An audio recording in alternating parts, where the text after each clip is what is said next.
अबसे देखो ए ओले ले चना देखछ ना ओय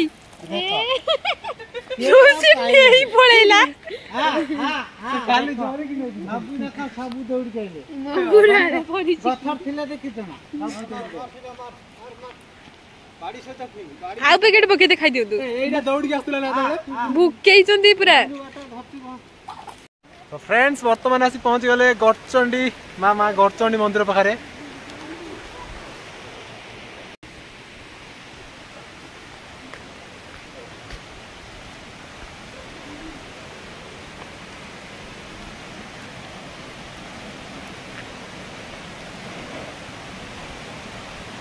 तो एपट साइड रे गोटे छोटिया वाटरफॉल टे जाइए देखि पारथुवे। अवश्य सुंदर लगुना किंतु भल लगुच।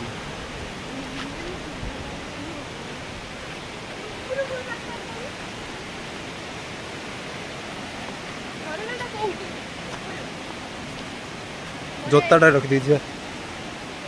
तो ये किसी लिखा जाइए। तो 1 नंबर लिखाई गर्व, 2 नंबर लिखाई अहंकार, द्वेष, राग, अज्ञान, निंदा, क्रोध, घृणा, मिथ्या, कपट, पशुता,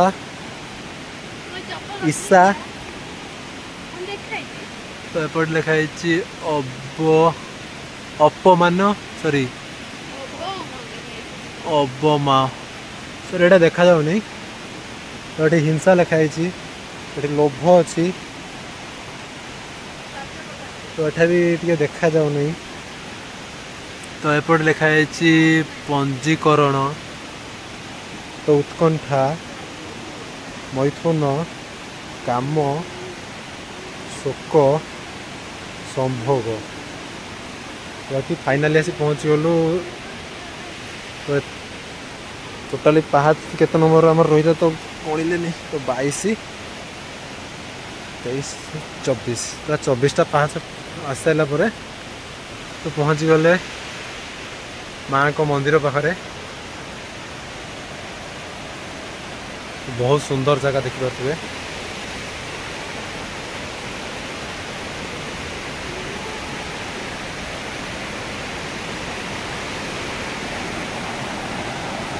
तो यपटे झरनाटा यपटे आसी देखिपे मैंने जो वाटरफॉलटा रही।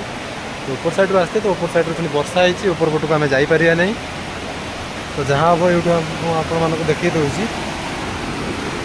तो ठीक पिकनिक टाइम जो स्टार्ट हुए आम डिसेम्बर पर आसिक भलसे ब्लॉग करी। तो ऊपर को जावाई जब बाट थी तो ऊपर को जावा। तो सामने सिंह अच्छी माँ को मंदिर सामने। तो एपटे माँ को मंदिर रही देखिपे माँ गड़चंडी मंदिर। तो बर्तमान मुझे माँ को दर्शन कर सारापर मुझे सब किसी कहूँ। सेपटे मोर मंदिरटा रही माँ को मंदिर। तो एपटे किसी भ्यू ऊपर को सीढ़ी है तो ऊपर को जावा।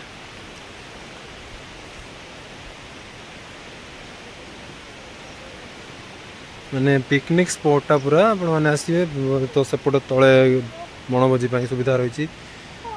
तो बनभोजी करेंगे। तो एपटे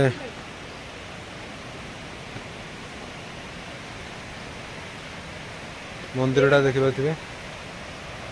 फ्रेंड्स एपट साइड रे वाटरफॉल रही किंतु बर्तमान वर्षा है खसरा आम सेपट को जावा नहीं। तो डिसेम्बर कि फेब्रुआरी रे आम आसिले जनवरी फेब्रुआरी आसिले से मुझे आसिक आपठी देखदेवी वाटरफॉलटा कहीं बर्तमान वर्षार बहुत मानने बहुत खसरा जगह पहाच भी बहुत खसरा ये।